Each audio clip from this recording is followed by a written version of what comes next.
Shalom semuanya. Haleluya, puji Tuhan. Saudara, Tuhan berkata kepada kita semua, bukan hanya kepada Simon Petrus. Yes, memang pada saat dia sudah bangkit, kemudian dia menampakkan diri kepada para murid-murid, ya. Dan salah satunya adalah Simon Petrus yang saat itu ada sedang menjala ikan, ya.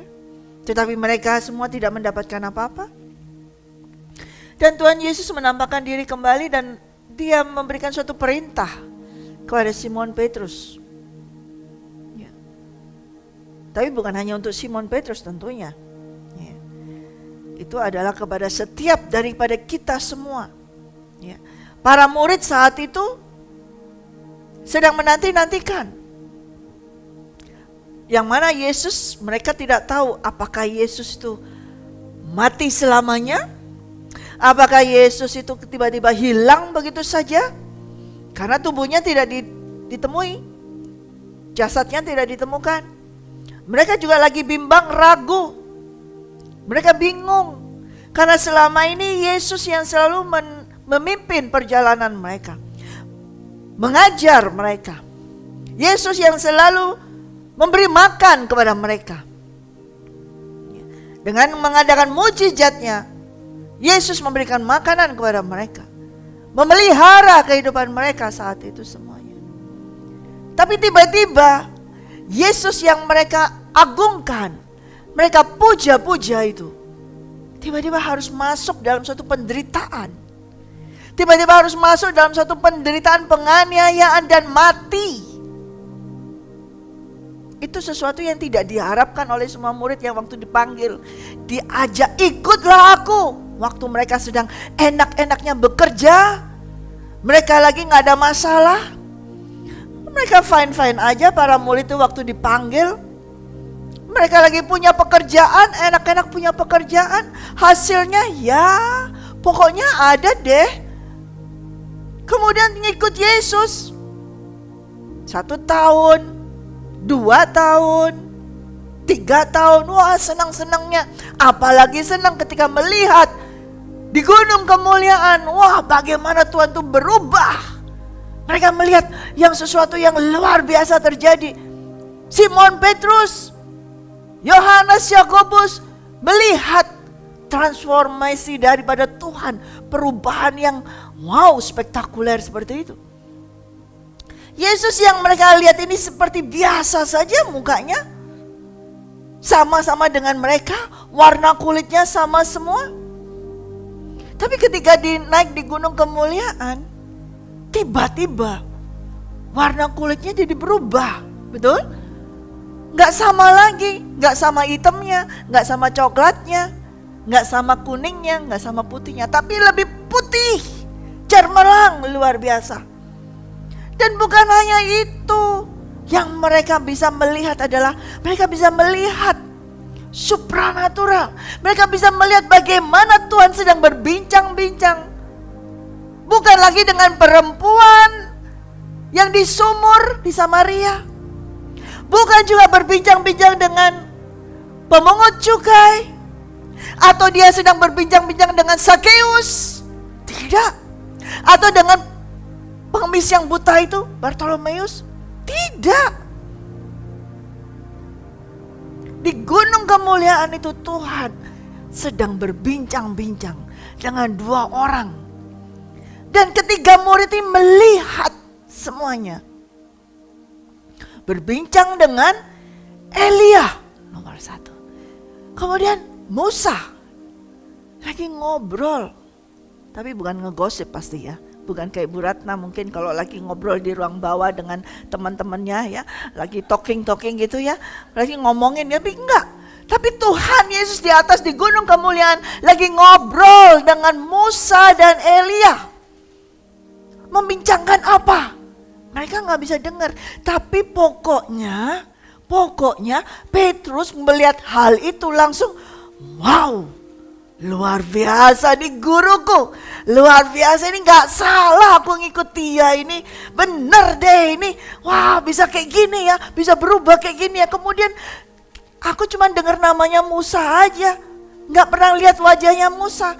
Elia apalagi. Aku gak sempat lihat dia. Elia sudah diangkat Tuhan. Tapi sekarang aku dibawa ke tempat yang gunung yang kayak gini. Kemudian melihat, wow, 2 legend. Wah, terkenal nih ya. Bukan legend pemain gitar ya Pak. Bukan legend pemain keyboard ya. Tapi 2 nabi besar terkenal. Yang tercatat, yang terus dibahas di rumah ibadat, di bait Allah, dibahas semua tentang Musa, Elia, Musa, Elia. Mukanya gimana? Karena nggak ada foto pada saat itu. Pak Pit suka foto kan di sini. Pak David juga. Pada zaman itu tidak ada foto, jadi tidak bisa difoto itu wajahnya Musa dan Elia, nggak tahu. Tapi bagaimana tuh Petrus bisa tahu kalau itu Musa, itu Elia sedang ngobrol, talking dengan Tuhan. Tuhan kita, bos kita. Wah, nggak salah nih. Kita ngikutin dia nggak salah, bener deh, dipanggil bener deh nggak salah. Yuk kita bangun tenda yuk di sini yuk, nggak usah turun lagi di sini aja. Enak nih, enak banget, pemandangannya indah, udaranya enak, nggak terasa lapar lagi. Kita ngeliat gitu aja kita senang, di sini aja deh. Begitu keinginan kedagingan daripada Petrus muncul, enak nih di sini, bener deh gua ngikut Yesus nggak salah. Puas deh jiwaku, tenang. Begitu dia muncul keinginan kedagingan, langsung hilang itu semua. Ya balik lagi, dilihat lagi. Ya gue nelayan lagi, gue pakaian kayak gini lagi. Ya begini lagi. Ya kemudian jalan lagi bersama dengan Yesus. Kemudian lihat lagi perjalanan. Ya tiba-tiba ngomong lagi Yesus, aku bakalan mau mati. Aku akan ditangkap. Aku akan mengalami penderitaan. Jangan Tuhan.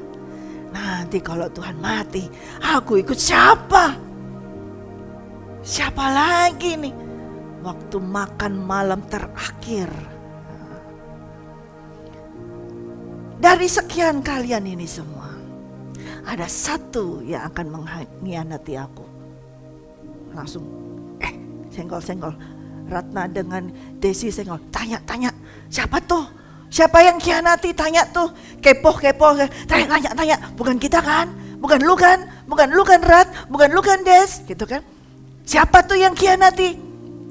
Senggol sana, senggol sini. Tanya dong.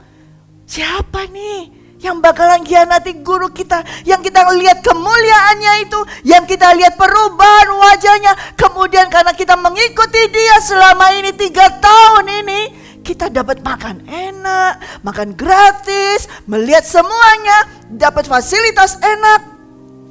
Kok siapa yang mau mengkhianati dia?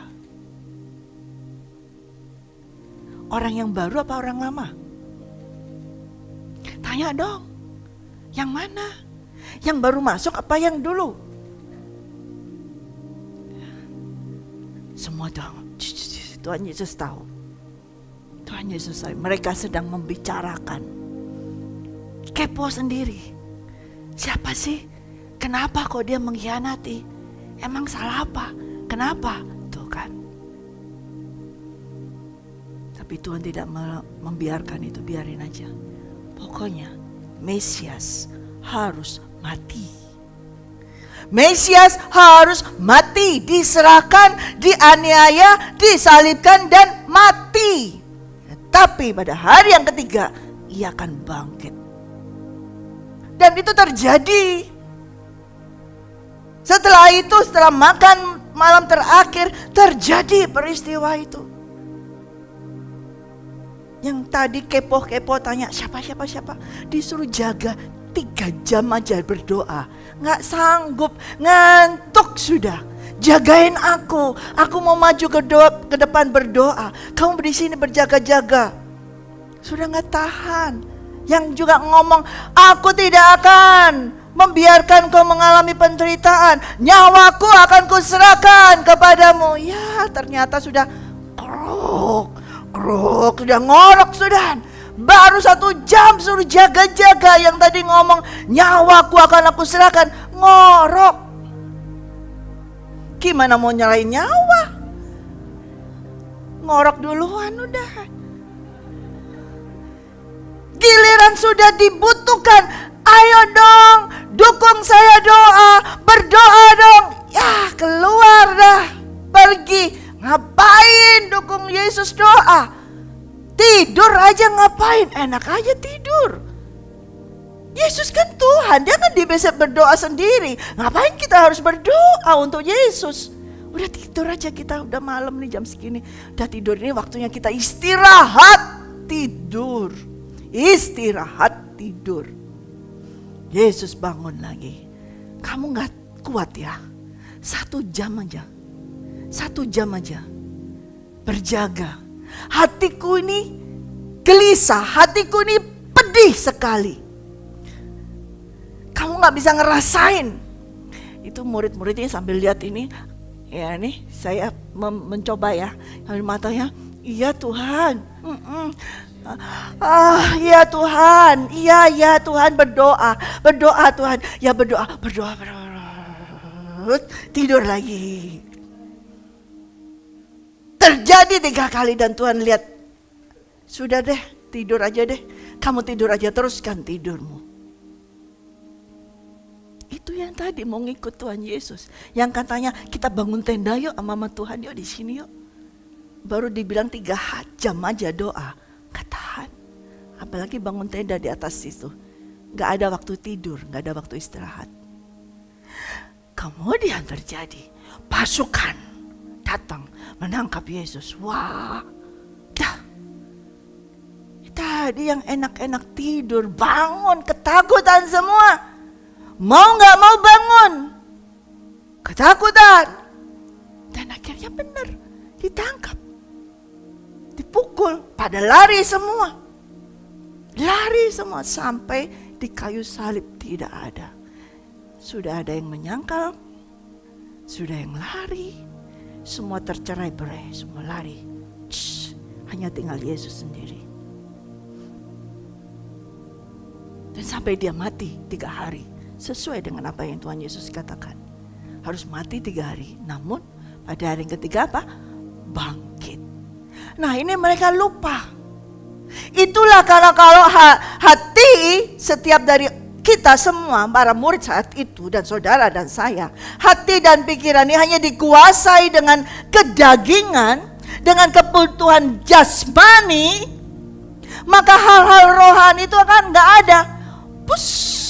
Hilang. Lupa. Omongan-omongan Yesus semuanya itu sudah gak bisa lagi.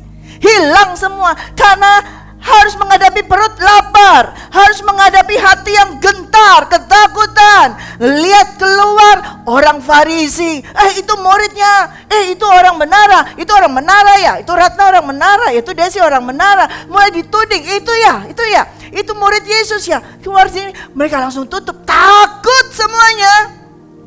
Mau makan takut, gak punya duit semuanya takut. Lupa hal-hal rohani yang mereka alami 3 tahun itu, lupa semuanya. Betul? Lupa bagaimana Yesus diubahkan di gunung kemuliaan, melihat itu semua. Sudah lupa.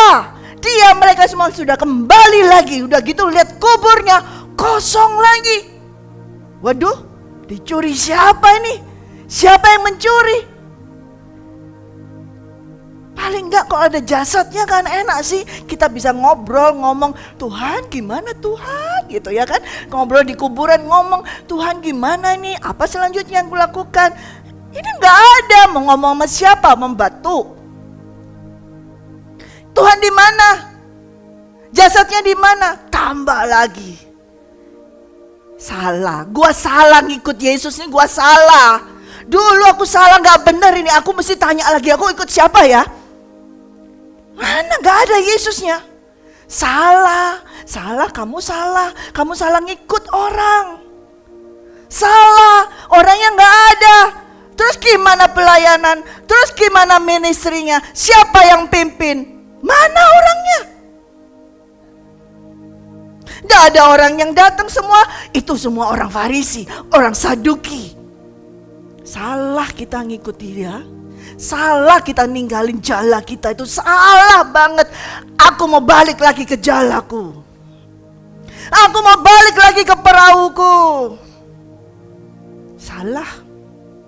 Salah gue tinggalin tuh pabrik, salah gue tinggalin tuh kantor, salah deh gue tinggalin tuh mesin jahit, salah. Saya dulu penjahit, salah saya tinggalin itu. Balik lagi deh, aku mau balik lagi jahit lagi, aku mau balik lagi jala ikan. Petrus mulai, aku mau balik lagi karena salah gue ngikut Yesus. Mana dia? Sudah 3 hari loh kita tunggu. Dicuri siapa? Terus kita gimana? Siapa yang kasih makan kita? Kita mau disuruh kemana? Gak ada nih, gimana? Udah balik lagi deh. Ngelihat satu yang, wah, orang yang mungkin gagah perkasa gitu ya. Lu balik, bener. Ya deh, kita ikutan deh. Kalau lu yang keras kepala kayak gitu aja, yang keras kayak gitu balik, apalagi kita. Udah deh, ikut. Semua ikut. Satu keluar, semua ikut keluar. Satu keluar, semua ikut keluar. Wah, orang ini aja, pendeta aja keluar. Apalagi kita ini bukan orang siapa-siapa. Ya keluarlah. Ya keluar, ikut keluar semuanya. Ya deh, balik deh. Mendingan kita jala ikan. Dapat ikan, kita jual sendiri, kita makan sendiri. Kita usaha sendiri, kita jual sendiri, kita makan sendiri. Ikutlah mereka. Semalam-malaman mereka berusaha kembali. Masuk di dalam pelayanannya kembali. Masuk di dalam pekerjaannya kembali. Masuk di dalam masa lalunya kembali. Tapi tidak dapat apa-apa. Masa bisa orang yang expert di dalam nelayan tidak bisa dapat 1 ekor pun? Sepi. Ikan-ikannya pada weekend semua. Ikan-ikannya pada pergi semua. Pada berlibur semua. Karena mungkin salah bulan Juni Juli waktu liburan anak-anak. Jadi pergi semua. Ikan-ikannya berlibur semua. Holiday. Sepi, gak ada ikan. Sampai pagi semalam-malaman. Ini kita salah lagi deh. Coba besok deh. Salah lagi ya.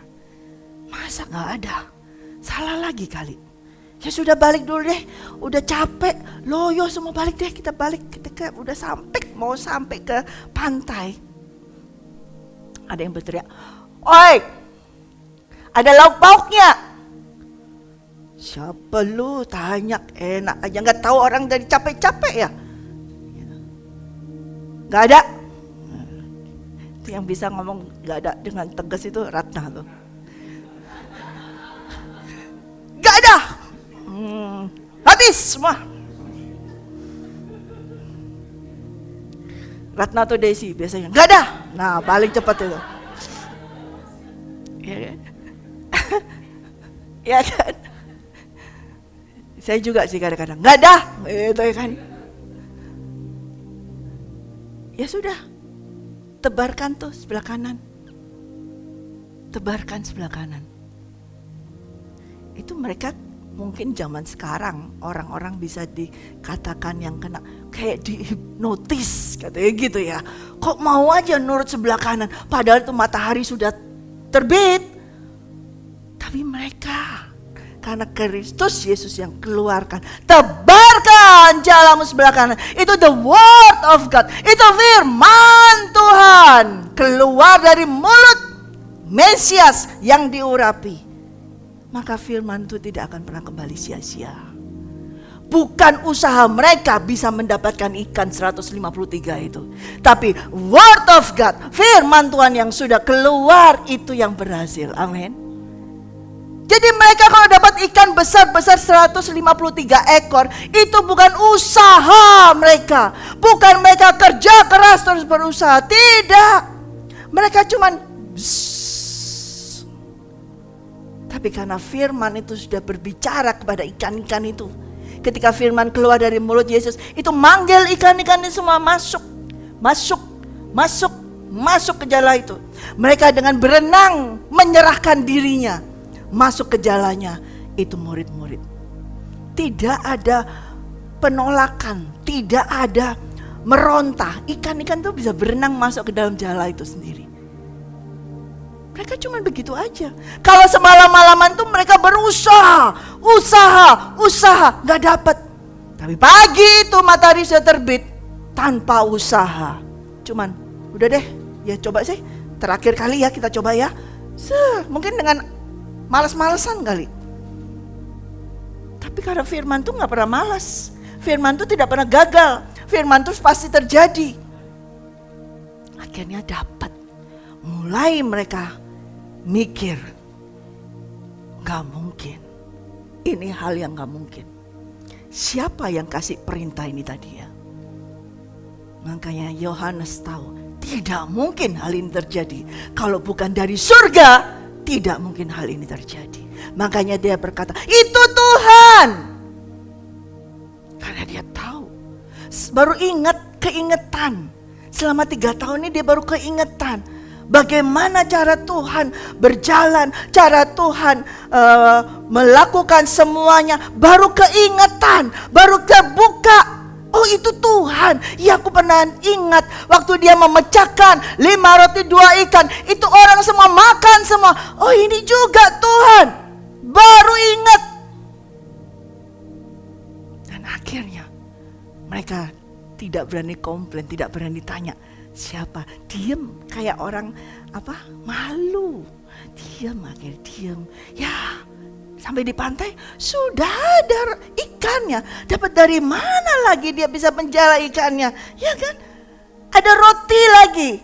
Ada ropang lagi ya, roti panggang ya. Ropang ada di situ. Mereka akhirnya makan dengan silent, diem, gak berani tanya. Guru dapat dari mana? Guru dari mana aja selama ini?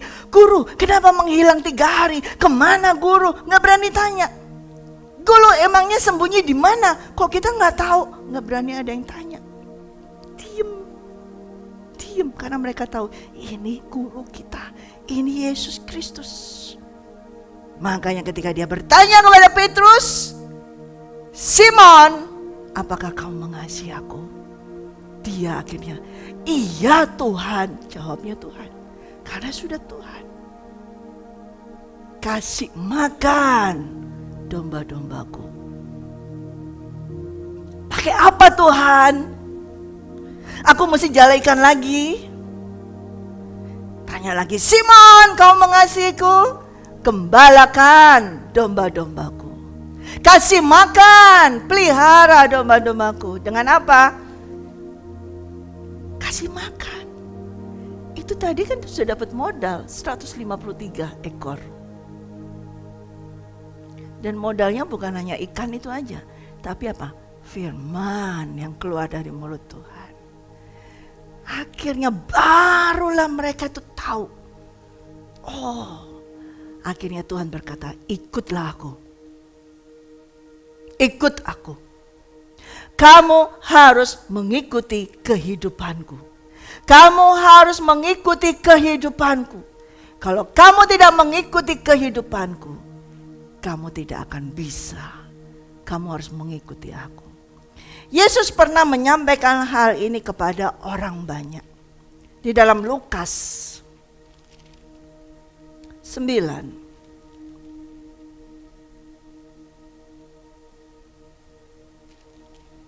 Setelah dia memberi makan orang banyak, setelah Petrus mengaku tentang siapa Yesus, kemudian dia memberitahukan bahwa setiap orang yang mengikuti dia harus menyangkal dirinya. Di dalam Lukas 9 ayat 22. Lukas 9 ayat 22. Kata Yesus, dan Yesus berkata, anak manusia harus menanggung banyak penderitaan dan ditolak oleh tua-tua, imam-imam kepala dan ahli-ahli Taurat untuk dibunuh dan dibangkitkan pada hari ketiga. Katanya kepada mereka semua. Kata kepada mereka semua. Yuk katakan, setiap orang yang mau mengikut aku, ia harus menyangkal dirinya, memikul salibnya setiap hari dan mengikut aku. Karena barang siapa mau menyelamatkan nyawanya, ia akan kehilangan nyawanya. Tetapi barang siapa kehilangan nyawanya karena aku, ia akan menyelamatkannya. Ini sudah disampaikan oleh Tuhan kepada orang banyak pada saat itu sebelum ia mati di kayu salib. Kita lihat lagi di dalam ayat yang ke-57. Kita lihat lagi di ayat yang ke-57. Ketika Yesus dan murid-muridnya melanjutkan perjalanan mereka, berkatalah seorang di tengah jalan kepada Yesus, aku akan mengikut engkau kemana saja engkau pergi. Yesus berkata kepadanya, serigala mempunyai liang dan burung mempunyai sarang, tetapi anak manusia tidak mempunyai tempat untuk meletakkan kepalanya. Lalu ia berkata kepada seorang lain, ikutlah aku. Tetapi orang itu berkata, izinkanlah aku pergi dahulu menguburkan Bapakku.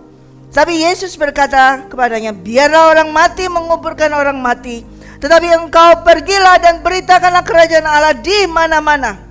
Dan seorang lain lagi berkata, aku akan mengikut engkau Tuhan, tetapi izinkanlah aku pamitan dahulu dengan keluargaku. Tetapi Yesus berkata, setiap orang yang siap untuk membajak tetapi menoleh ke belakang tidak layak untuk kerajaan Allah.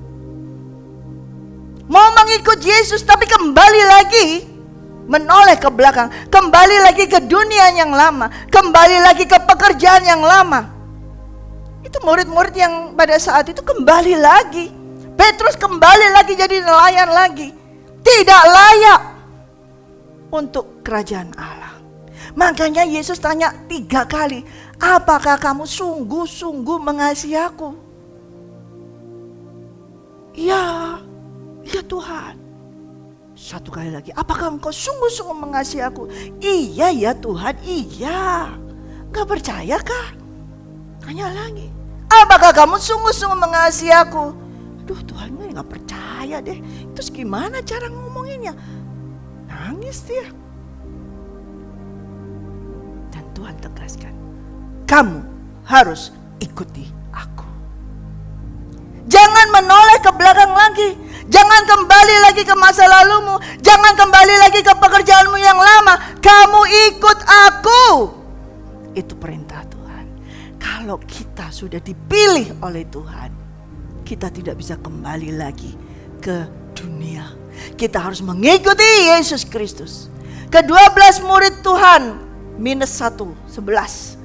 Ini sudah dipanggil Tuhan, sudah dipilih oleh Tuhan. Mereka tidak bisa kembali lagi menjadi nelayan lagi, tapi harus mengikuti jejaknya Tuhan Yesus. Harus mengikuti Yesus, meninggalkan segalanya. Yesus Kristus meninggalkan tahtanya yang di surga untuk melakukan pekerjaan Bapa di dunia ini. Kamu harus mengikuti aku, meletakkan segala tahta, meletakkan segala apa yang aku punya, dan aku mengerjakan pekerjaan Bapa. Kamu harus mengikuti aku. Tinggalkan semuanya, ikuti jejakku. Ya, mereka sudah dipilih. Dan saudara semua yang ada di sini dan yang ada di rumah, kalau engkau sudah dipanggil oleh Tuhan Yesus Kristus, engkau sudah dipilih, berarti engkau harus mengikuti jejak daripada Tuhan Yesus Kristus. Katakan amin. Jangan menoleh ke belakang. Tidak layak untuk kerajaan Allah. Tidak layak untuk kerajaan Allah. Saudara, coba kita akan buka. Saya mau lihatkan kepada saudara, apa maksudnya tidak layak untuk kerajaan Allah. Lalu dengan yang terjadi di sini apa? Di dalam 1 Raja-Raja.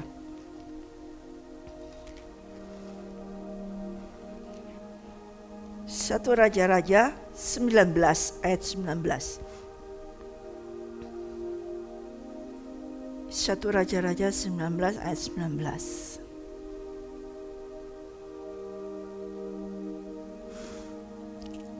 Kita baca dulu nanti baru saya ini kan. Setelah Elia pergi dari sana, ia bertemu dengan Elisa bin Safat yang sedang membajak dengan 12 pasang lembu. Sedang ia sendiri mengemudikan yang ke-12. Ketika Elia lalu dari dekatnya, ia melemparkan jubahnya kepadanya. Lalu Elisa meninggalkan lembu itu dan berlari mengikuti Elia. Katanya, biarkanlah aku mencium ayahku dan ibuku dahulu, lalu aku akan mengikuti engkau. Jawabnya kepadanya, baiklah, pulanglah dahulu, ingatlah apa yang telah kuperbuat padamu. Lalu berbaliklah ia dari Elia. Ia mengambil pasangan lembu itu, lalu menyembelihnya dan memasak dagingnya dengan bajak lembu itu sebagai kayu api. Ia memberikan daging itu kepada orang-orangnya. Kemudian makanlah mereka. Sesudah itu bersiaplah ia, lalu mengikuti Elia dan menjadi pelayannya. Di sini kata-katanya sebetulnya yang asli nggak seperti itu ya. Tapi ketika Elia, saudara tahu Elia kan? Yang tadi dilihat oleh siapa? Simon Petrus dan Yohanes dan Yakobus. Ya, dilihat. Nah, kenapa kok Elia bisa ada ngobrol-ngobrol dengan Tuhan? Ya, di sini kita lihat selintas.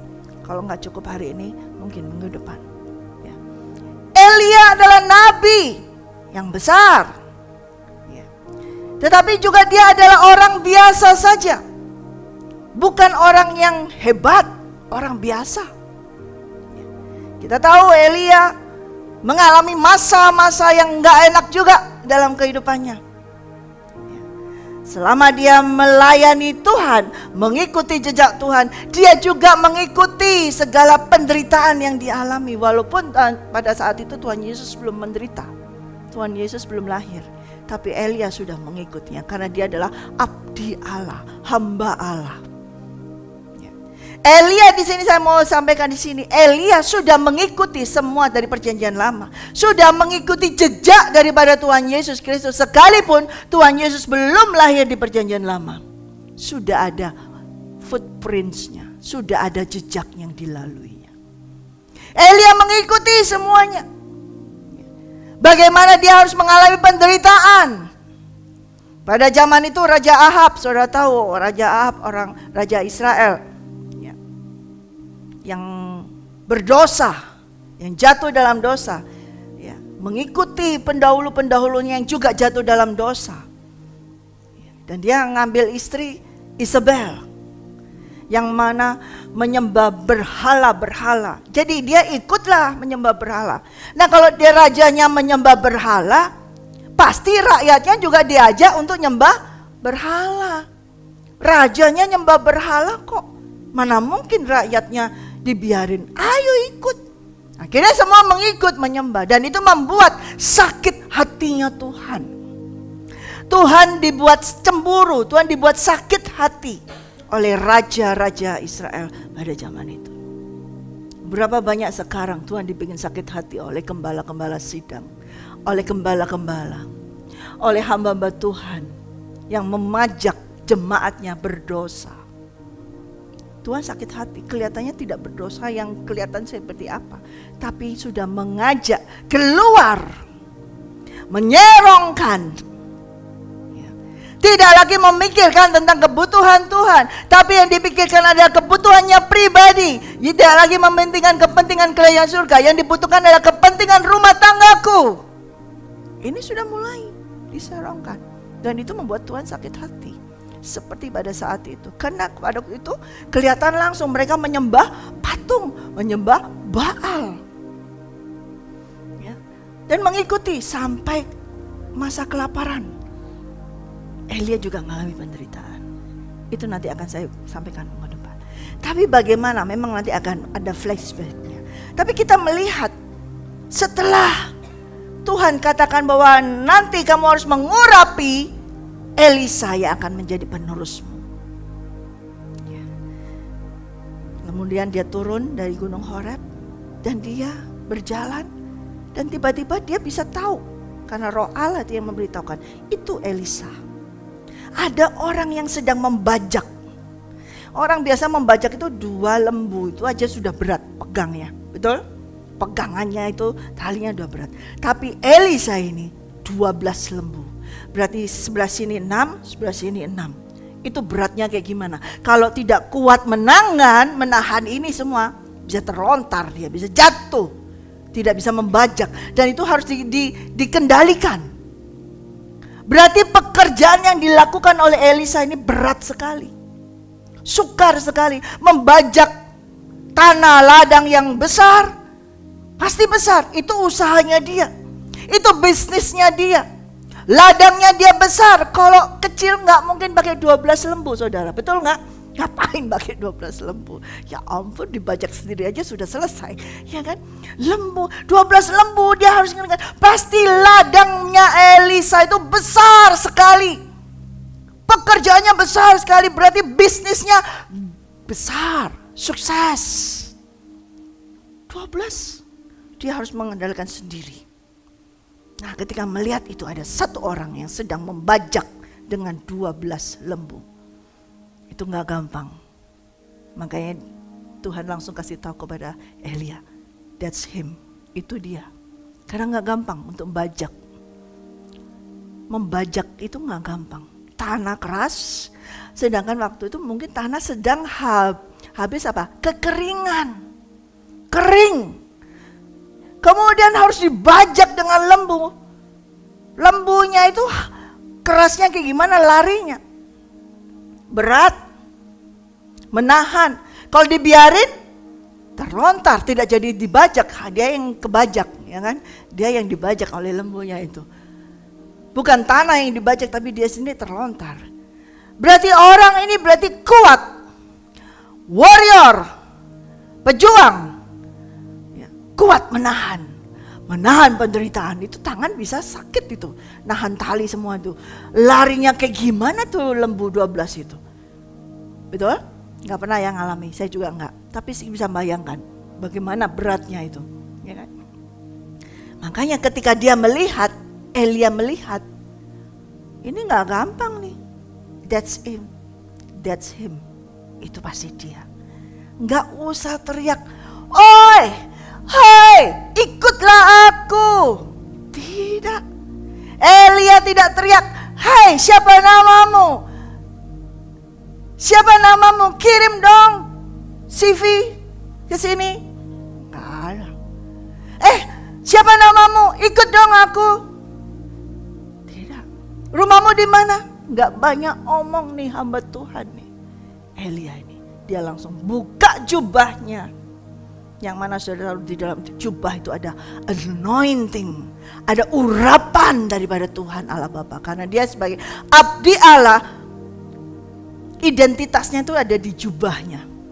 Seorang abdi Allah pada zaman itu bisa tahu, orang-orang itu bisa tahu kalau dia itu orang biasa, petani, penggembala atau siapa, atau itu abdi Allah dari mana? Pakaian, dari jubahnya, itu berbeda. Abdi Allah jubahnya itu menunjukkan identitasnya dia. Nah, ketika dia melihat itu adalah Elisa yang dipilih oleh Tuhan, dia tidak banyak omong, tidak panggil-panggil, ngelewati dan dibuka itu jubahnya. Cuma dilempar itu jubahnya. Nah, ini banyak ditiru sekarang sama orang-orang sekarang ya. Sama hamba Tuhan sekarang banyak ditiru. Jasnya dilempar, disebut-sebut kayak gitu ya. Banyak ditiru. Tapi pada saat itu Tuhan perintahkan kepada Elia untuk panggil Elisa tanpa panggil suara. Hanya dengan itu, lempar. Nih Elisa yang sedang membajak itu, tiba-tiba ada jubah turun gini, dia langsung mungkin ngerem itu ya, ngerem itu apa, lembunya itu stop. Dan dia melihat ini jubah bukan jubah sembarang jubah, ini bukan jas sembarang jas ya kan, ini adalah jubah anointing dari Tuhan, dari seorang abdi Allah. Langsung dia tahu. Dan dia juga tidak tanya, kamu siapa? Ini siapa? Ini mau diapain? Mau dijual? Kalau sekarang ada orang dilemparin gitu, ini mau dijual. Langsung seperti itu. Bisa laku berapa ya? Dijual. Tapi tidak. Ketika itu juga, kita baca ya. 1 Raja-Raja 19 ayat 19, ulang lagi. Setelah Elia pergi dari sana, ia bertemu dengan Elisa bin Safat yang sedang membajak dengan 12 lembu, sedang ia sendiri mengemudikan yang ke-12. Ketika Elia lalu dari dekatnya, ia melempar jubahnya kepadanya. Lalu Elisa meninggalkan lembu itu dan berlari mengikuti Elia. Nih, dia langsung tahu, jubahnya itu langsung diambil, dia langsung tahu dan ditinggalkan tuh lembu-lembu 12 itu ditinggalkan dan berlari menemui Elia. Dan dia berkata, langsung dia tahu, oh ini panggilan untuk mengikuti dia. Ini caranya abdi Allah itu memanggil aku. Tidak banyak omong. Kamu lagi nganggur enggak? Kamu dapat uang enggak? Dapat gajian enggak? Ada PK enggak di situ? Kalau enggak ada ikut aku. Enggak ada omongan-omongan gitu, langsung cuma dilempar jubah. Ini adalah panggilan dari Tuhan. Dan Elisa merespon langsung. Enggak bertanya, kemana? Kamu masih punya pelayanan enggak? Mau kemana? Mau punya rumah enggak? Enggak bertanya. Langsung ditinggalkan lembunya dan dia mengikuti Elia. Dan dia berkata, izinkan ya, aku menyium bapakku dan ibuku. Lalu aku akan kembali mengikuti engkau. Jawabnya Elia itu tidak seperti ini. Jawabnya adalah, emang itu urusanku?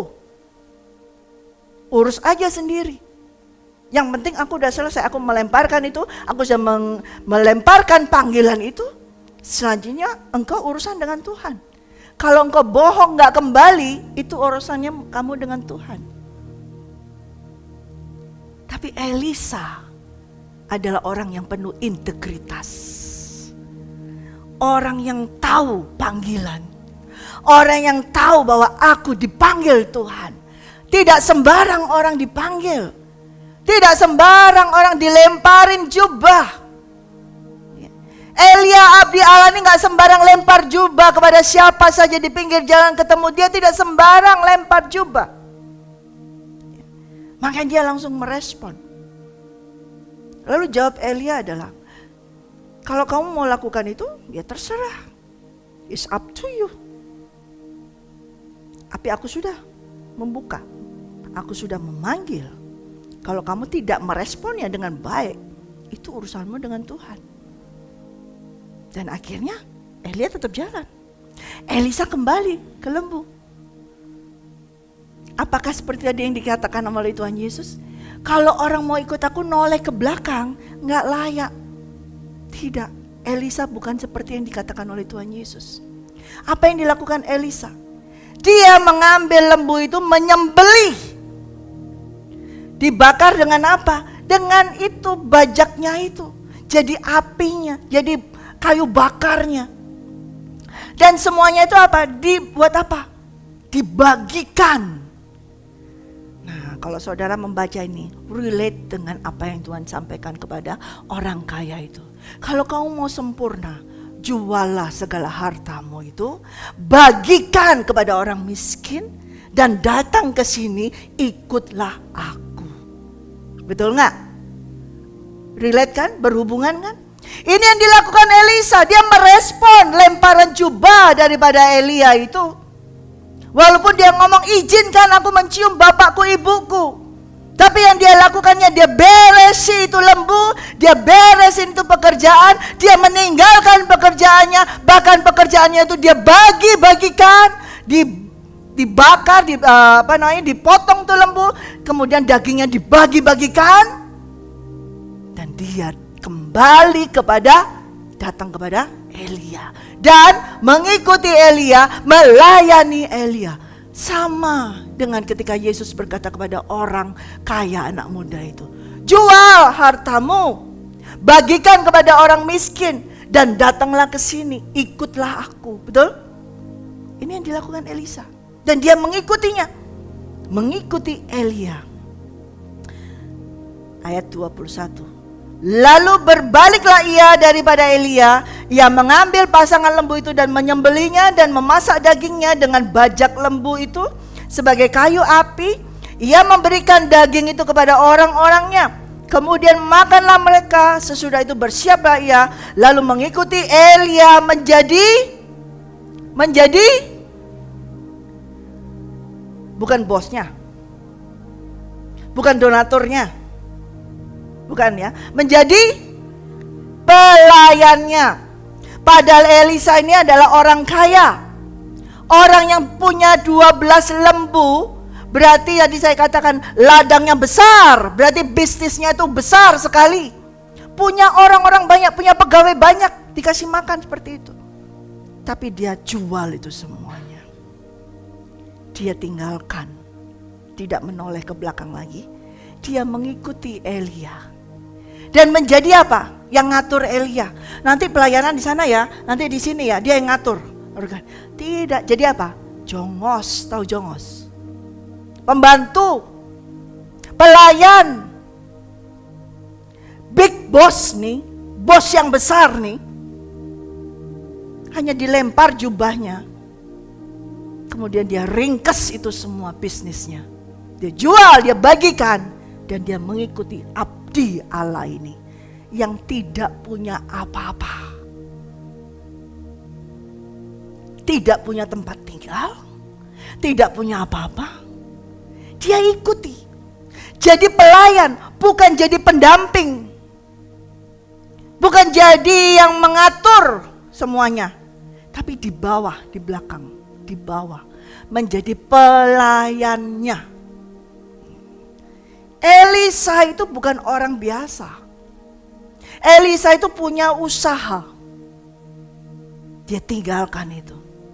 Dia mengikuti abdi Allah ini. Ini di perjanjian lama. Dan sudah ada. Dan Tuhan sampaikan lagi di perjanjian baru. Kalau kamu mau hidup sempurna, kalau kamu mau hidup yang berbahagia, jual itu semua hartamu. Bagikan kepada orang miskin. Dan datang ke sini. Ikutlah aku. Nah itu Yesus langsung berkata. Dan dia sampaikan itu kepada Petrus juga. Kamu harus mengikuti aku. Apakah gampang sebagai seorang Elisa yang dia punya ladang besar, usahanya enak, settle semua, kan hampir mirip kan dengan murid-murid Tuhan Yesus kan? Nggak ada masalah, lagi nggak ada krisis, semua bisnis oke, well done semuanya. Tapi harus ketika Yesus lewat, sama ketika Elia lewat, ikutlah aku. Yesus katakan kepada Petrus, Andreas, Yohanes waktu dia lewati pantai. Ketika itu langsung mereka meninggalkan semuanya dan mengikuti Yesus. Tapi mereka sempat, walaupun mereka mengikuti Yesus, sudah melihat Yesusnya, sudah tahu kalau ini adalah the anointing one, ini adalah sang Mesias itu. Tapi ketika Mesias itu sudah tidak ada lagi, tidak bisa dilihat lagi, balik deh, kita salah nih, kita salah jalur. Daripada puternya nanti kejauhan, mendingan putar balik sekarang. Balik deh kita ke pantai lagi. Mereka sempat menoleh ke belakang, betul? Tapi Elisa tidak. Yang dia lakukan, dia tidak menoleh ke belakang, kembali. Dia mau beresin semua, dia mau bagikan kepada semua orang. Berarti bisnisnya ditutup. Tutup bisnisnya, warungnya tutup. Kedainya ditutup. Itu saya lakukan tahun 2012. Tutup. Karena panggilan ada ya. Kamu harus jadi full timernya Tuhan. Selama itu masih part time kayak Elisa ini. Bajak, berdoa. Tapi punya 12 lembu, punya banyak pegawai. Tapi sempat pada akhirnya 2013, kamu harus mengikut aku. Kamu harus meletakkan semuanya. Tutup bisnisnya. Tidak menoleh ke belakang lagi. Ngikuti jejaknya hamba Tuhan. Jadi pelayannya hamba Tuhan. Jadi hambanya hamba Tuhan. Jadi suster. Kalau bahasa Surabaya, gendok. Gendok, tahu gendok? Pembantu. Hamba Tuhan. Mau jadi hambanya Tuhan? Kamu harus mau jadi hambanya hamba Tuhan. Elisa mengikuti Elia. Dia tahu ini bukan orang sembarang orang, bukan orang nganggur, bukan orang gak punya apa-apa. Memang dia tidak membawa apa-apa, tidak punya lembu, tidak punya jubah yang mewah, tidak punya kantong berisi emas perak. Dia cuma berjalan begitu saja, mungkin dengan tongkatnya saja. Tapi Elisa tahu ini hamba Tuhan, ini adalah abdi Allah. Dia sudah melepaskan jubahnya, melempar ke aku. Aku sekarang mau main-main. Ntar ya, 3 bulan lagi ya, 5 bulan lagi ya, aku baru balik ke situ. Ntar deh, aku doa dulu. Saya berdoa dulu. Betul gak ini jalannya Tuhan? Betul gak ini perintah dari Tuhan? Saya mau bergumul dengan Roh Kudus. Betul gak ini perintah dari Tuhan yang harus saya lakukan? Tidak ada waktu bagi Elisa untuk berdoa saat itu. Dia langsung kembali, dia langsung ambil itu lembu, langsung sembeli, langsung dimasak, langsung dibagikan. Tutup. Dah. Kemana Elisa? Dah. Kemana? Aku mau ikut itu Bapak Elia. Kamu ikut dia? Dia gak punya apa-apa. Aku harus melayani dia. Terus kami gimana? Ya ini, kamu sudah kasih lembu, kamu sudah ini, lakukan, kerjakan. Orang-orangnya sudah dibagiin. Elisa tinggalkan itu semua, ngikut Elia. Oke? Apakah mudah seorang Elisa mengikuti Elia? Tidak. Gak gampang. Seorang saya mengikuti hamba Tuhan, Pastor Abraham Alexanusa Putra, tidak mudah. Berat, susah. Karena larinya cepat ke Elia. Cepat sekali langsung hilang. Ya, saudara kok baca itu di sebelumnya itu, ketika hujan turun, sudah 3 tahun lebih hujan gak turun, tiba-tiba hujan turun. Dia melebihi keretanya Raja Israel.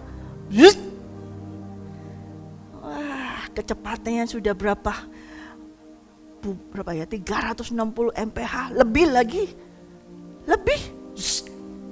Udah nyampe duluan. Demikian juga Bapak pendiri Menara Doa Jakarta nih, almarhum Abraham Alexanusa Putra. Dia adalah visioner yang cepat sekali dia melihat, mendengar suara Tuhan dan respon langsung. Kecepatannya, larinya cepat sekali. Nah, kalau mengikuti harus punya kecepatan yang cepat seperti itu.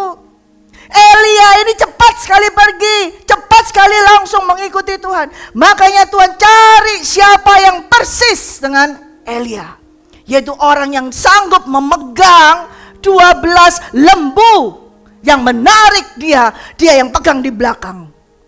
Kuat semuanya, kuat izin, kuat malu, kuat lapar, kuat segalanya. Harus kuat berdoanya. Diomongin orang-orang, kamu gila, kamu jual itu semua, kamu bagiin, terus kamu makan apa? Gila, kamu ikut hamba Tuhan itu, gila kamu ikut abdi Allah itu yang gak punya apa-apa, kamu jual ini semua. Aku sudah dapat mantel, itu sudah cukup. Diomongin, kuat menahan gosip, kuat menahan cercaan, kuat menahan hinaan, fitnaan. Kuat gak? Baru sedikit diomongin sudah gak tahan mulut. Dengar omongannya enak ini sudah gak tahan. Iya gak bohongin ya, gak benar ya. Gimana bisa mau mengikuti Tuhan yang tidak kelihatan? Kalau mau mengikut Tuhan, harus mengikut orang yang bisa kau lihat terlebih dahulu. Amin. Aku mau ngikut Tuhan yang gak kelihatan. Tapi dengan orang yang kelihatan aja. Pemimpin yang ditunjuk Tuhan. Gembala yang ditunjuk Tuhan. Tidak mau taat, tidak mau tunduk. Omong kosong mau ngikut Tuhan yang gak kelihatan. Gak gampang mengikut Tuhan. Harus mengikuti semua jejaknya. Amin. Haleluya. Seperti Elisa. Saya harus berhenti dulu, nanti saya sambung nanti waktu kalau ketemu ada waktu. Bagaimana dia mengikutinya? Mengikuti Elisa, mengikuti Elia. Menanggung segala macam hinaan, cercaan. Jadi saudara kalau mau ikut Tuhan Yesus, saudara harus kuat. Katakan kuat. Kuat apa? Kuat malu dulu. Itu nomor 1, malu. Kenapa? Kamu pasti akan dikata-katain sama orang. Bodoh lu. Ngapain tinggalin pekerjaan yang sudah enak-enak? Ngapain tinggalin semua? Bodoh. Dikata-katain. Harus kuat isin, kuat malu. Dan kuat berdoa. Nah ini yang penting. Membajak itu berdoa. Itu gak gampang, itu untuk membajak itu butuh orang yang tekun. Karena tidak bisa sekali membajak itu, harus berkali-kali. Tanahnya juga keras. Dan berdoa itu tidak hanya sekali berdoa, itu lipat tangan. Tuhan, amin. Kemudian ada makanan. Nah, berdoa lagi, amin. Ada uang. Tekun. Harus kuat. Tekun itu gimana? Tahan perut lapar. Amin. Iya, harus tekun. 1 jam. Ngantuk-ngantuk. Bangun lagi, siram tuh mukanya. Tunggu lagi 2 jam. Ngantuk lagi, siram tuh mukanya.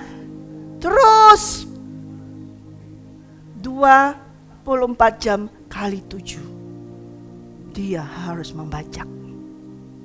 Membajak. Itulah mengikut Yesus. You must follow me. Tuhan berkata, kamu harus mengikuti aku. Tuhan Yesus dikatakan, kamu mau ikut aku? Aku kasih tahu. Serigala punya liang, burung punya, tapi aku gak punya tempat buat naruh kepala. Saudara bisa berkata, kasihan ya, kasihan banget ya anak manusia ini, kasihan banget ya Tuhan Yesus nih. Tidak, artinya apa? Dia tidak mengandalkan dirinya di dunia ini. Dia tidak meletakkan pengharapannya di dunia ini. Bisa ngerti saudara? Dia tidak, kalau orang taruh kepala itu berarti kan sudah enaknya, relax deh, enaknya. Berarti sudah di sini. Ini menunjukkan bahwa Yesus tidak menaruh pengharapan, tidak menaruh kehidupannya di dunia. Bisa ngerti saudara? Dia bukan berasal dari dunia. Dia menaruh pengharapannya, dia menaruh kepalanya, dia menaruh semuanya di tangan Bapanya yang di surga. Amin. Itu maksudnya Tuhan begitu. Bukan berarti saudara kita tidak boleh punya rumah. Jangan salah paham. Oh kalau gitu kita gak boleh punya rumah. Kita punya sarang aja, cari sarang gitu. Misalnya kayak gitu ya. Bisa dibongkar pasang. Tidak. Ya, artinya jangan taruh pengharapanmu di rumahmu. Kamu bisa punya rumah itu karena kan Tuhan. Kamu bisa punya pekerjaan karena Tuhan. Kamu punya mobil karena Tuhan. Kamu punya segalanya karena Tuhan. Jangan taruh pengharapan kehidupanmu di harta bendamu. Jangan taruh pengharapan kehidupanmu di dunia ini. Karena engkau tidak berasal dari dunia ini. Amin. Kita taruh kepala kita di mana? Di tangan Bapa kita yang di surga. Amin. Seperti Yesus, itu harus kita ikuti. Berarti orang gak boleh istirahat. Siapa bilang orang gak boleh tidur? Siapa bilang? Tidurlah kalau ngantuk. Tapi jangan sampai terlelap. Sampai terus tidur terus. Gak bangun-bangun, itu namanya bahaya itu kalau gak bangun-bangun, ya kan? Jangan taruh pengharapan kita di dunia ini. Punya masalah, ayo hadapi, jalani, jangan lari. Jangan cari masalah. Hadapi masalah. Ketika engkau menghadapi masalah, itu masalah tidak ada. Tapi kalau engkau lari dari masalah, mau lari kemana? Ke ujung dunia, kemana-mana, tetap masalah itu ada. Amin. Tapi kalau engkau hadapi itu masalah, masalah ini hilang. Kok ada lagi? Ya hadapi lagi, hilang lagi. Hadapi lagi, hilang lagi. Kalau engkau ada masalah kemudian lari, emang lari ke sana nggak ada masalah? Ada. Lari ke situ nggak ada masalah? Ada. Lari ke atas, bisa nggak lari ke atas? Nggak bisa. Yang ada adalah jatuh ke bawah. Tidak bisa lari ke atas. Kalau engkau tidak pernah mau menghadapi masalah, tidak akan bisa naik ke atas. Amin. Tapi kita hadapi seperti pintu yang terbuka otomatis. Ketika kita masuk maju gini, kok nggak buka? Kita gedor terus, kok nggak buka? Ya tetap aja di situ. Itu musuh sudah di belakang. Nanti kan dia tahu ada sensornya sendiri dari surga. Sudah waktunya. Ya, sensornya Tuhan ada last minute. Tuhan kita itu Tuhan last minute. Detik yang terakhir, buka langsung pintu. Amin. Kalau saudara dikasih dibuka ini 1 tahun sebelumnya, sudah habis. Saudara gak akan dapat semuanya. Kalau saudara dapat semuanya itu, kepengen tahu, mau minta sedikit waktu lagi ya. Beritahukan kepadaku Tuhan, jalur mana, jalan mana yang harus kutempuh, jalan mana, rutenya mana aja. Kalau saudara langsung dikasih semua blueprintnya, saudara tidak akan datang kembali berdoa kepada Tuhan Yesus. Never. Betul? Itu manusia. Langsung buka ini kanan, kiri, kanan, lurus, kanan. Langsung buka itu. Enggak tanya, bener gak Tuhan? Enggak ada. Tapi kalau ini sudah tidak ada blueprintnya, ya bertanya, berdoa. Kok ini buntu Tuhan? Bagaimana Tuhan? Kayaknya ini tembok deh, aku salah ini, salah jalan ya. Belum tentu salah jalan. Sekalipun kayaknya tembok, keras, tebal. Tapi selama engkau mengikuti jejak Yesus Kristus, belum tentu engkau salah jalan. Sekalipun kayaknya itu tembok yang tebal sekali. Sudah sampai ini sudah tinggal berapa mili lagi ini. Kok tembok? Kok bagaimana? Salah jalan ya. Dia bisa membuka tembok. Dia bisa mengangkat kita. Amin. Dia bisa menghancurkan tembok. Betul? Tapi kalau engkau mencoba mencari jalan sendiri, tetap semuanya tembok. Semuanya akan tembok. Semuanya akan tembok. Mungkin tidak tembok, kelihatannya pintu, tapi ternyata salah. Bukan pintu yang sebenarnya. Ujungnya adalah jurang. Tembok, belum tentu di balik tembok itu adalah jurang. Belum tentu saudara. Tapi kelihatannya pintunya bagus. Belum tentu di balik pintu itu adalah jalan. Bisa jadi adalah jurang. Karena itu tetap ikuti jejak daripada Tuhan Yesus. Dan ingat, saya juga mengingatkan diri saya. Tuhan yang saya layani adalah Tuhan yang last minute. Dia selalu mau seketika. Supaya kita tidak jadi sombong. Supaya kita tidak, aku ini yang tahu jalannya. Aku ini. Tidak mengandalkan Tuhan. Amin. Kita harus selalu mengandalkan Tuhan. Ini yang dikehendaki Tuhan. Selalu tangan kita terangkat. Mari kita bangkit.